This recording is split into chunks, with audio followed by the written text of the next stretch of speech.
नमस्कार दोस्तों, मैं हूं प्रदीप डबास। दोस्तों, क्या राजनीति अब सिर्फ घोषणाओं का खेल है या असली नेतृत्व की पहचान?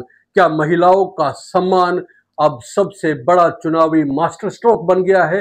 क्या मुख्यमंत्री नायब सिंह सैनी ने 2100 रुपए मासिक सम्मान भत्ता देकर हरियाणा की राजनीति को अगले 5 साल के लिए विपक्ष विहीन करने का काम किया है? और क्या कांग्रेस की नई रणनीति सड़क से लेकर सोशल मीडिया तक वाकई सत्ताधारी दल को हिला पाएगी, या ये महज एक औपचारिक कवायद बनकर रह जाएगी?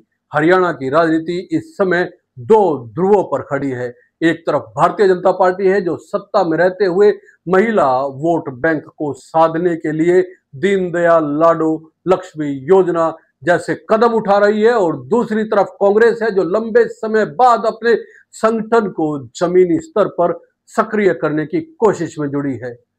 सवाल यह है कि इन दोनों रणनीतियों में से कौन सी जनता के दिल में और वोट तक पहुंच पाएगी और कौन सी महज अखबारों और प्रेस कॉन्फ्रेंस तक सीमित रह जाएगी? दोस्तों, ये बड़ा सवाल है और इस पे विचार करना और विश्लेषण करना बेहद जरूरी है। मुख्यमंत्री नायब सिंह सैनी ने जब महिलाओं को 2100 रुपए यानी 2100 रुपए मासिक सम्मान भत्ता देने का ऐलान किया तो विपक्ष को जैसे करारा झटका लगा। ये ऐलान सिर्फ योजना नहीं थी, बल्कि भारतीय जनता पार्टी की लंबे समय से चल रही रणनीति का हिस्सा था। 2024 लोकसभा चुनाव के घोषणा पत्र में किया गया वादा समय से पहले पूरा करके भारतीय जनता पार्टी ने विपक्ष से सबसे बड़ा मुद्दा छीन लिया।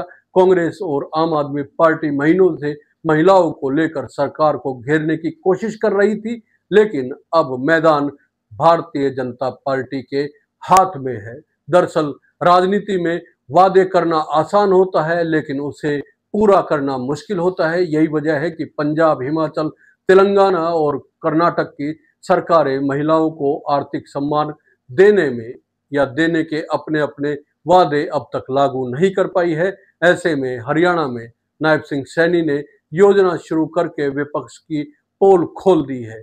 यही वह शतरंज की चाल है जिसने न सिर्फ महिला वोट बैंक को भाजपा के पाले में खींचा है, बल्कि पड़ोसी राज्यों की तुलना में हरियाणा की राजनीति को एक नए स्तर पर पहुंचा दिया है। यहाँ सबसे बड़ा सवाल यही है, क्या महिलाएं अब से भाजपा के लिए स्थायी वोट बैंक बन जाएंगी?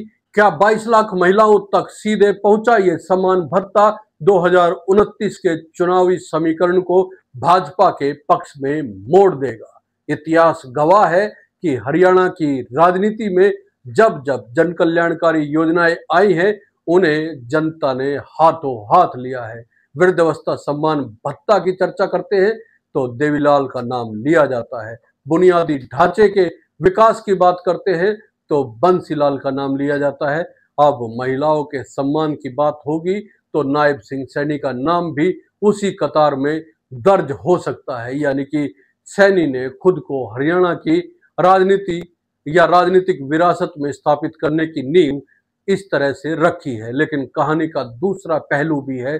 कांग्रेस, जो पिछले 11 साल से संगठनात्मक तौर पर लगभग निष्क्रिय रही है, अब नए सिरे से जागने की कोशिश कर रही है।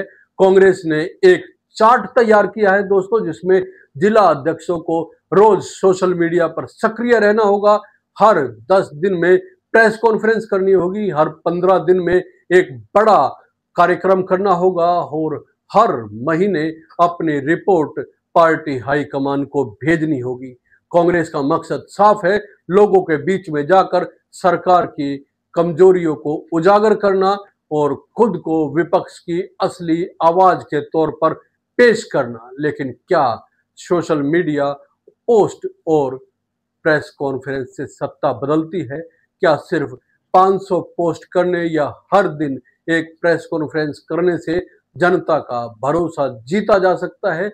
यहाँ कांग्रेस की रणनीति कमजोर नजर आती है, क्योंकि भाजपा सिर्फ घोषणाओं और पोस्टरों तक सीमित नहीं रही है, बल्कि वो जमीन पर भी काम कर रही है। सैनी ने अपने पहले बजट में ही 5000 करोड़ रुपए का प्रावधान कर दिया। यानी यह सिर्फ कागजी घोषणा नहीं, बल्कि आर्थिक रूप से समर्थित योजना है। भाजपा ने तो एक और रणनीतिक चाल चली है। पिछले चुनाव में हारी हुई 42 सीटों पर शैडो विधायकों को तैनात कर दिया है। ये शैडो विधायक लगातार जनता के बीच रहेंगे, समस्याएं सुनेंगे और जनता से सीधा जुड़ाव बनाएंगे। यानी जहां कांग्रेस सोशल मीडिया पोस्ट में व्यस्त है, वहीं भाजपा जमीन पर बैठक बना रही है या पैठ बना रही है। यहाँ सवाल उठता है 2029 तक कौन सी राजनीति कारगर साबित होगी? क्या जनता को रोज रोज प्रेस कॉन्फ्रेंस करने वाली कांग्रेस याद रहेगी या हर महीने 2100 रुपए पाने वाली महिलाएं भाजपा को याद रखेंगी? राजनीति सिर्फ नारों से नहीं बल्कि जेब से भी जुड़ी होती है और नायब सिंह सैनी ने महिलाओं की जेब में सीधा पैसा डालकर विपक्ष को घेर लिया है। कांग्रेस की रणनीति में जनता की जेब तक पहुंचने वाली कोई ठोस योजना नहीं दिखती। महज धरना प्रदर्शन और सोशल मीडिया कैंपेन से भाजपा की सत्ता को चुनौती देना मुश्किल होगा, लेकिन कांग्रेस को कमजोर मान लेना भी जल्दबाजी होगी। दोस्तों, 11 साल बाद संगठन का एक्टिव होना अपने आप में एक बड़ा संदेश है। हर जिले में पार्टी ऑफिस सुबह 10 बजे से शाम 6 बजे तक खुले रहेंगे।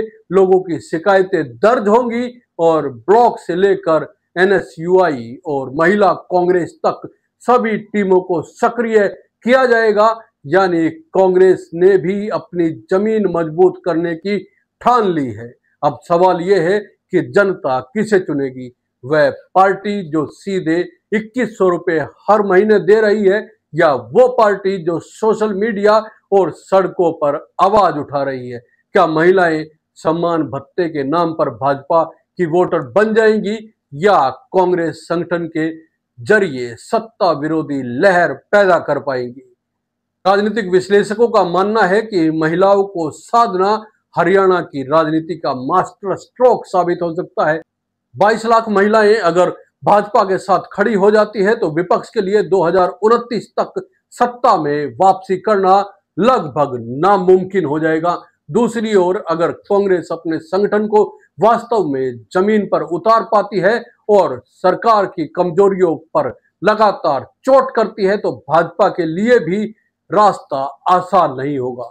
यह लड़ाई अब सिर्फ भाजपा बनाम कांग्रेस की नहीं है बल्कि जमीन बनाम सोशल मीडिया की लड़ाई भी इसको कह सकते हैं। दोस्तों, भाजपा जमीन पर महिलाओं के सम्मान के मुद्दे को साध रही है और कांग्रेस सोशल मीडिया पर सरकार की नीतियों को उजागर करने की कोशिश कर रही है।